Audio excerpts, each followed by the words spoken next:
In today's news, King Charles III diagnosed with cancer. Testimony reveals UK involvement in Foy's case. Tourism data collection falls short. CRC proposes direct election of Premier. Special needs program to expand. 57th VG Festival abounds with activities. And JOST Lyman Dine this Wednesday. We have the details of this and so much more when 284 News returns. Start the year off with more speed, more downloading, more savings, and more fire. CCT Fire Fiber Internet gives you the speed you need to keep the whole family connected. Packages starting at $119 with speeds from 300 megabytes per second, super fast, unlimited downloads, even more reliable connectivity, plus free live streaming TV for the family to enjoy. Sign up for the absolute best fiber internet service in the BVI CCT Fire and pay no installation fee. Plus, get CCT Live TV for free. You deserve more. Get more with CCT. Life Unlimited.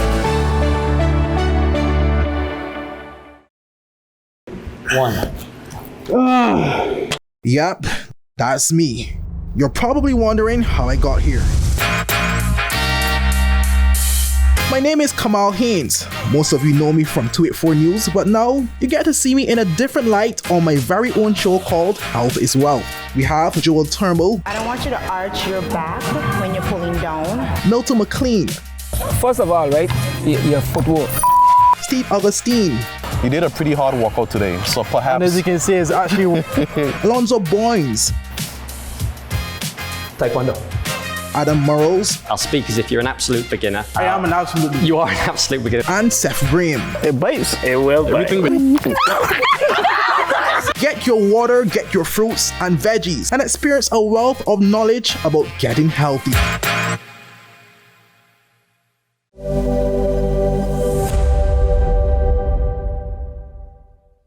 Hello everyone and welcome to this edition of 284 News. It is Tuesday, February 6, 2024. I'm Ron Grant bringing you the very latest out of Tortola in the Virgin Islands. Thank you so much for joining us and a happy Tuesday is wished to each and every one of you.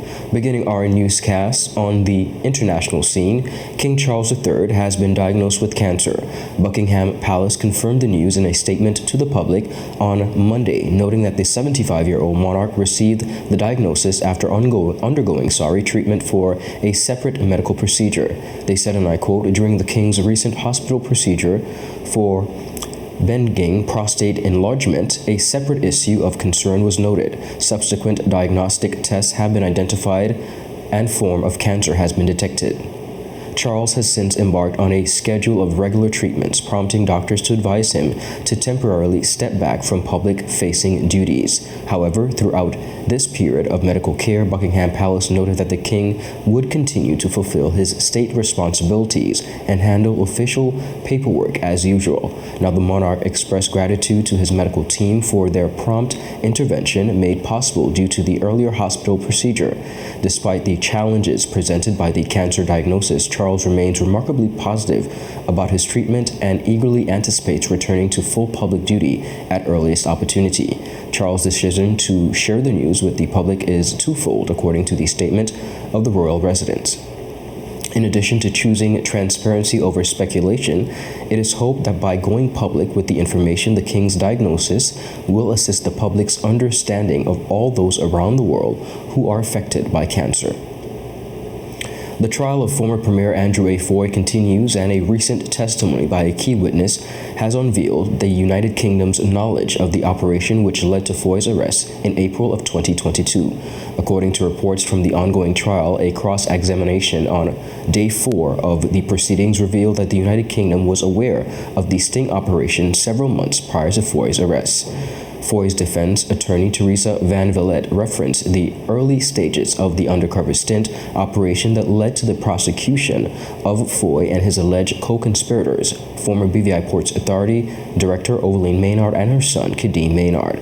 Testifying was Drug Enforcement Administration Special Agent Brian Wittek, who unveiled the United Kingdom's behind-the-scenes involvement in the sting operation. Now, viewers, his testimony contradicted a previous statement made by the former governor of the Virgin Islands, John Ranking CMG, who maintained that he was, and I quote, as surprised as anyone else when Foy was arrested on April 28, 2022. The DEA agent's testimony showed that the UK government was not only aware of the sting operation some 7 months prior to the arrest, but that discussions were held also between DEA agents, representatives of the United Kingdom's National Crime Agency on numerous occasions. Responding to questions posed by Van Vliet, Wittek explained that the operation was first discussed by the DEA in August of 2021, and discussions with representatives of the UK's National Crime Agency took place shortly after that date. Wittek confirmed visiting London in September of 2022 to meet in person about the operation and subsequently followed up with the UK officials via telephone calls in November of 2021. 3 months later, according to Wittek's testimony, UK law enforcers met with DEA agents at a debriefing session, which included the key person in the case who goes by the alias Robert Quinterio. Foy's legal team argument is that the former premier believed he was being framed by the UK government, and during her cross-examination, Van Vliet sought to demonstrate that no money or drugs were exchanged with her client as part of an alleged agreement that would have resulted in Foy receiving some $500,000 in cash for the passage of 3,000 kilograms of cocaine through the territory's waters. As the events unfold during the trial, we here at 284 Media will keep you abreast. Tourism has been highlighted as a pillar of the Virgin Islands economy. However, it has been noted on occasion that local agencies continue to fall short in capturing necessary data on revenue generated by the industry. This issue recently came to the forefront again during the discussions within the House of Assembly. Premier the Honorable Natalio D. Wheatley lamented the lack of revenue data in response to a question from the representative of the 2nd District, the Honorable Melvin Mitch Turnbull. In the exchange, the Premier acknowledged the ongoing lack of comprehensive revenue reporting from tourism. From the sitting of the House where questions should have been asked on June 23rd of 2023, but weren't until some 3 months later, I asked the Honourable Premier and Minister of Finance the following question. It has been recorded and echoed throughout the Virgin Islands, and by extension the world, how important tourism is as a pillar of the economy of the territory, of the second pillar of the economy of the territory of the Virgin Islands, by the current Minister of Tourism and his government. Could the Honourable Premier and Minister of Finance and Tourism please tell this Honourable House, A, the total dollar amount and percentage of revenue received for 2021 and 2022 from tourism in A, Tortola, B, in Anegada, C, in Jos Van Dyke, D, in Virgin Gorda, to which he stated that he was not sure how to answer the question and thought I should clarify the question for him, and I have done my best to do so, now bringing back this question, Madam Speaker.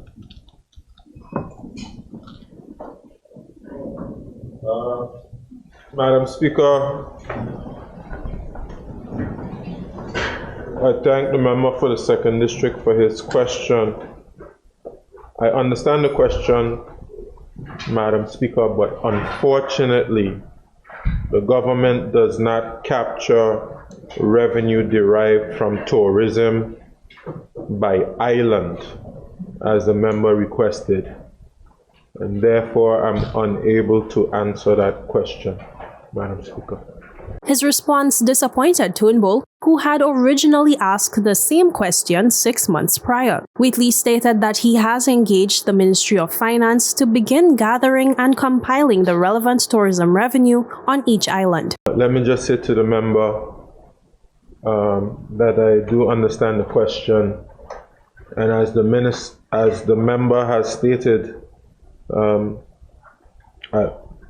since the question was asked last, had some discussions with the Ministry of Finance about how we can capture that data, because I do think it would be useful as we are multi-island jurisdiction, so that of course we could target the resources necessary where we are bringing in a great deal of where we bringing in a great deal of tourists. So I understand the question, but unfortunately, presently we don't capture the data. And I can assure the member that I will re-engage the ministry and see if we can put some solid timelines in place in terms of capturing the data, as difficult as it might be under some circumstances. How do we get that data captured in terms of revenue by island? In thanking the Premier for moving to generate such a report, Turnbull underscored the value of this information for data-driven decision-making. I have to support the Premier, Madam Speaker, in stating how important this data and information would be, because while we are continuing to diversify the tourism product, and while one of the main islands that leads tourism in certain spheres, I mean, talking about the island of Just Van Dyke, for which I represent, it would be good so that when we talk about tourism investments, that we are able to direct resources and funding towards those islands, Anegada, Just Van Dyke, and specifically on Tortola, to develop the products further so that we can have more product offerings to the people of this territory that visit our shores. Jacko Wooding, 284 News. Viewers, up next, we have more on the local scene. We'll be right back after a quick commercial break. One Stop Auto, located in the R&R Malone Complex, Parkwood Pond, is having a huge liquidation sale on all inventory, excluding vehicles and genuine Toyota and Lexus parts. Get no less than 50% off all items on shelves and inventory room. Items such as car covers, steering wheel covers, wipers, sealants, chemicals, emergency cones, adhesives, license plates frames, air filters, oil filters, front brakes, front rotors, rear rotors, radiators, shocks, and much more. A specific listing of all makes and models for which parts are available at liquidation prices will be posted on our Facebook page.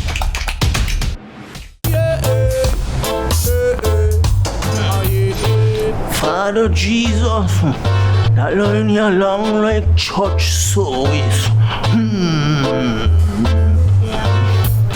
Alright, do enjoy the rest of it. Next customer line, please. Wait, hold on a second.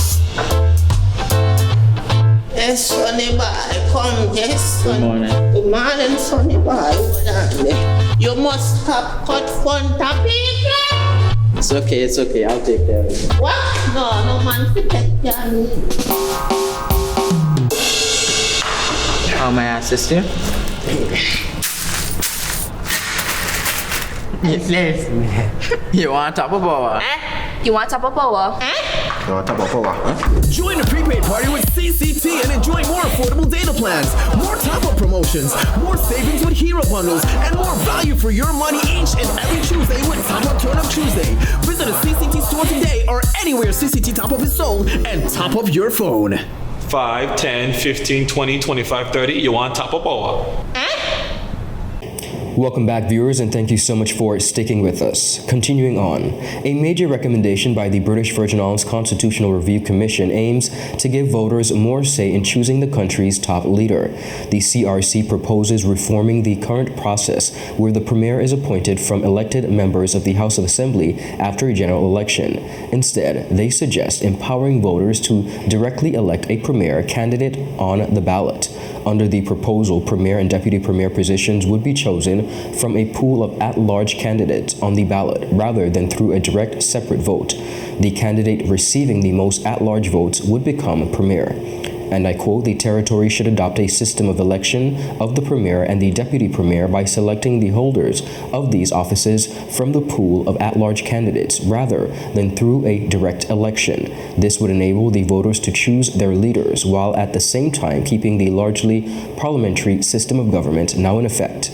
The report said, to implement it, the CRC recommended expanding at-large representative seats following an electoral boundaries review. They said, and I quote, an electoral boundaries review be commissioned both to assess and review the electoral boundaries following shifts in the population since the last such exercise, and also to pave the way for the future appointment of a sixth minister, subject to such boundaries review, either increase the number of seats in the House of Assembly from 13 to at least 15, made up of 9 district district seats and 6 at-large seats, or increase the number of seats in the House of Assembly to 13 to 15, all at-large, in the hybrid model, amended sections 52, and of the Constitution to make it a requirement that the at-large member who commands majority support in the House of Assembly should be appointed as Premier, regardless of party affiliation, and that the Deputy Premier must similarly be appointed from amongst the members who were elected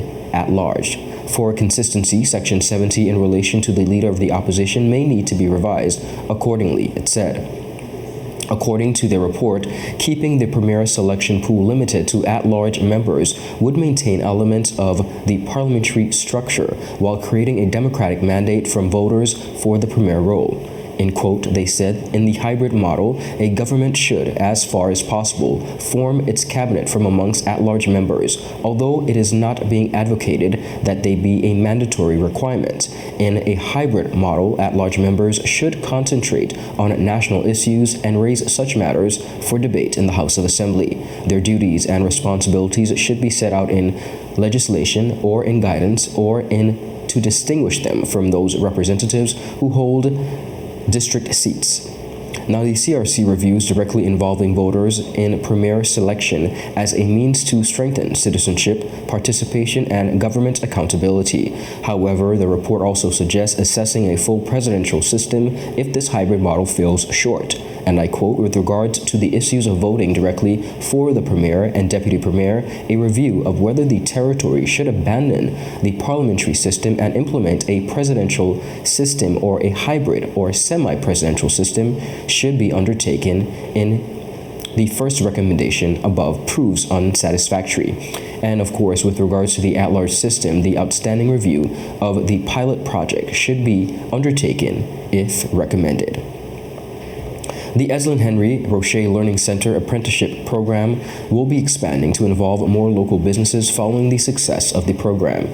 Principal of the Eslin Henry Roche Learning Center, Magdalene Allister, made the announcement during a recent Government Information Services featured program as she informed the public on the progress of the apprenticeship program to date. She spoke about the initial launch and the reception from local businesses that immediately jumped on board with this initiative.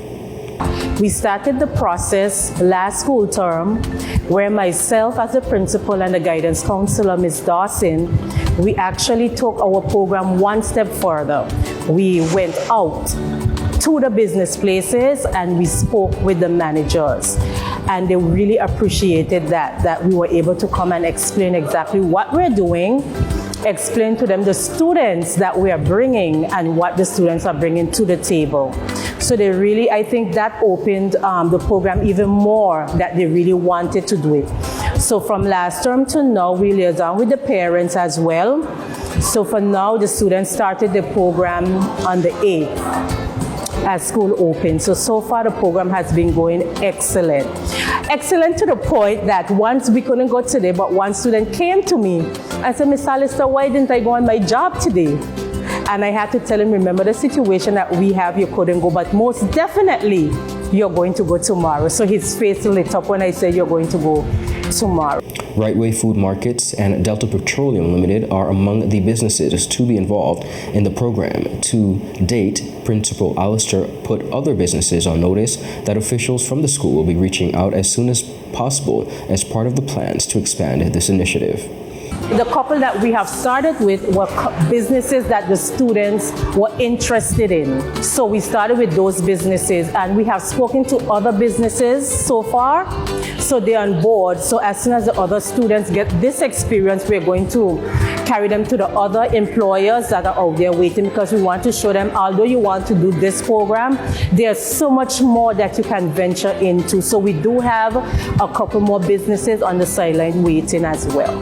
I just want to say to the business community, look out for Eslin Henley. We are coming. We have students at our school who are into hairdressing. We have culinary. So we are going to look at those businesses, restaurants that the students can go to, barbering, hairdressers. So we just want to say, have an open door policy that when we come, we can interact with you and you give our students a chance. The program also consisted of innovative features including mock job interviews, where students, with the assistance of their teachers, parents, and guardians, completed a job application and resumes. Special Education Officer Elaine Lewis said the students were exceptional during the exercise. We decided that we should have a mock interview for the students. So we invited 3 individuals, Miss Heidi Selwood, Miss Claire Brown Turnbull, and Miss Lorna Dawson, and they accepted our invitation and they came in and we had a mock interview with the students. But before the mock interview, the students were asked to fill out a job application form, which I have here. They also were supposed to do a resume that I also have here of one of the students, and the questions were sent home to the parents to assist the students in getting them ready for the job interview. They did an excellent job. The comments that they received, they were wonderful, and I think that the students are prepared and equipped for when they leave as a Henley, that they'll be able to continue that process, and if they have to go for an interview, I think that they'll be well prepared and ready to do so. Meanwhile, school counselor Tarisha Dawson said it was a seamless process in transitioning the students from the school environment to the workforce. They are very motivated, they are excited about learning, and they are very intrigued about what the outside world, the workforce, if I could put it that way, what that looks like. And they have pretty much a good idea. They've envisioned, they know what they want to accomplish in life, and we're just here to help them accomplish this. They are ready to go. They're minded. We coach them along before and even during and then after. For instance, at the workforce, at the work site, we have absolutely no engagement with the students. They have supervisors on the job that they report to and teams that they work alongside. We basically observe what's happening, and then when we get back to school, we compare notes about what went right and what could be better. Viewers, up next, we have more on the local scene. We'll be right back after a quick commercial break. Yep, that's me. You're probably wondering how I got here.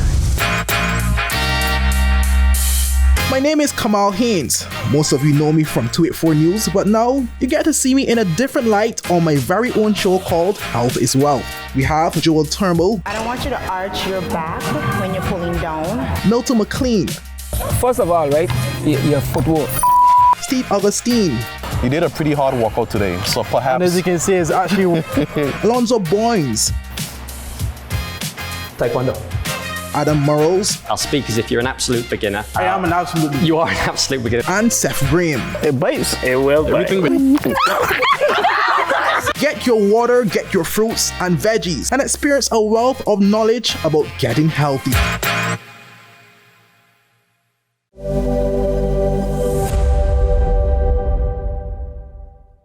Start the year off with more. More speed, more downloading, more savings, and more fire. CCT Fire Fiber Internet gives you the speed you need to keep the whole family connected. Packages starting at $119 with speeds from 300 megabytes per second. Super fast, unlimited downloads, even more reliable connectivity, plus free live streaming TV for the family to enjoy. Sign up for the absolute best fiber internet service in the BVI, CCT Fire, and pay no installation fee. Plus, get CCT Live TV for free. You deserve more. Get more with CCT. Life Unlimited. Welcome back, viewers, and thank you so much for sticking with us. Continuing on, the unique Virgin Gorda Easter Festival celebration will kick off the annual celebration when a bevy of beauty and talented teens vie for the title of Miss Teen Virgin Gorda Easter Festival on Saturday, 2nd March 2024. The Virgin Gorda Easter Festival, now in its 57th year, is an annual event that culminates over the Easter weekend and showcases BVI culture in pageantry, cuisine, musical entertainment, exhibitions, and pure rivalry. The pageantry continues with the Prince and Princess show on Saturday, 16th March, and the Miss Virgin Gorda show on Saturday, 23rd March. Now, the action begins to heat up from Saturday, 30th March, with a car show, a cultural food fair, and the opening of the Festival Village featuring live entertainment, mouth-watering local cuisine, and beverages. Action continues on Sunday, March 31st, with the family-friendly Ralph T. O'Neill Hat Parade and the annual Easter Egg Hunt. The evening concludes with village entertainment and a wet fete. The Virgin Gorda Easter Festival will culminate with revelry in high gear on Easter Monday, 1st April, with the Rise and Shine Easter Festival Parade, and the last lap with the final night of entertainment at the Festival Village. Extending an open invitation to the festival, British Virgin Islands Director of Tourism, Mr. Clive McCoy, and I quote, said, "The BVI Tourist Board is pleased to work in tandem with the community of Virgin Gorda to host the 57th Virgin Gorda Easter Festival celebrations. We will," he said, "soon announce an exciting lineup of regional and local entertainment, which combined with pageants for all ages and other activities will make this an Easter festival to remember. We look forward to welcoming visitors from our neighboring islands and beyond the region to come and join our Easter celebration. Book now, as rooms are already starting to fill out." And speaking of a fun time, viewers, before we sign off, I want to invite you all to the Just Lime and Dine event, a new initiative of the BVI Tourist Board on the beautiful island of Jost Van Dyke. The next lines will be on Wednesday, February 7th, and Saturday, February 10th. During the month of February, the initiative will be hosted on Wednesdays and Saturdays, with the New Horizon Ferry departing the West End Ferry Terminal at 6 p.m. and returning at 10:45 p.m. Now, viewers, patrons will have a total of 15 locations to choose from, all of which are evenly spread across the island. Persons who make reservations to access any of the participating restaurants or bars will be charged $20 for the ferry service, while those without reservations will be charged $30. Let's take a look at some of the festivities to offer, with special emphasis on Foxy's Taboo Bar and Restaurant with Chef Virginia George.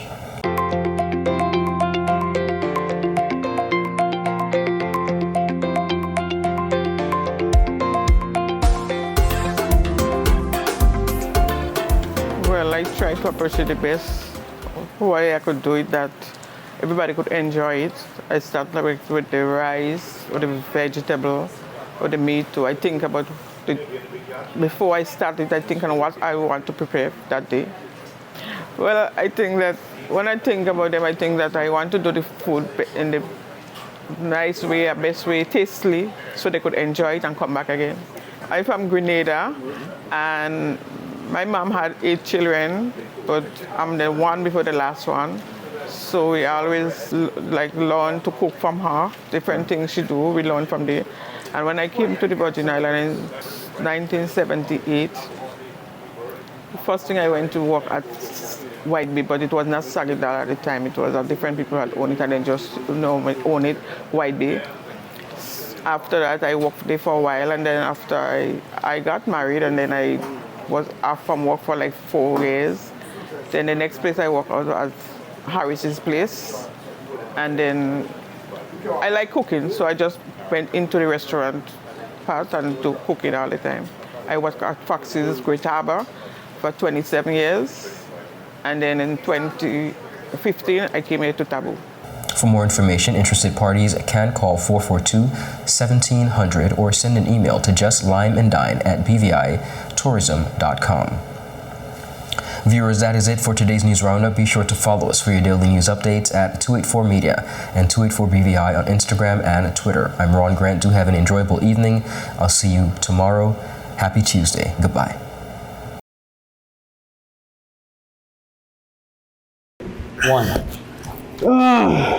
Yep, that's me.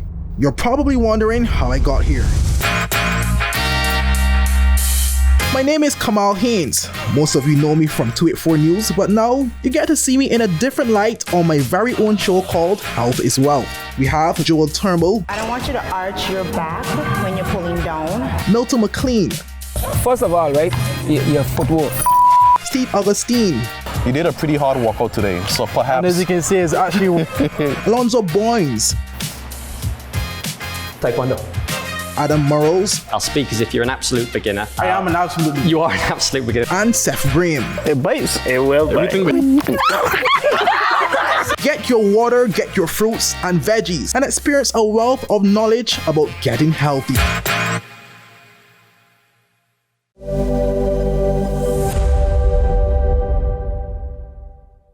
Start the year off with more. More speed, more downloading, more savings, and more fire. CCT Fire Fiber Internet gives you the speed you need to keep the whole family connected. Packages starting at $119 with speeds from 300 megabytes per second. Super fast, unlimited downloads, even more reliable connectivity, plus free live streaming TV for the family to enjoy. Sign up for the absolute best fiber internet service in the BVI, CCT Fire, and pay no installation fee. Plus, get CCT Live TV for free. You deserve more. Get more with CCT. Life Unlimited.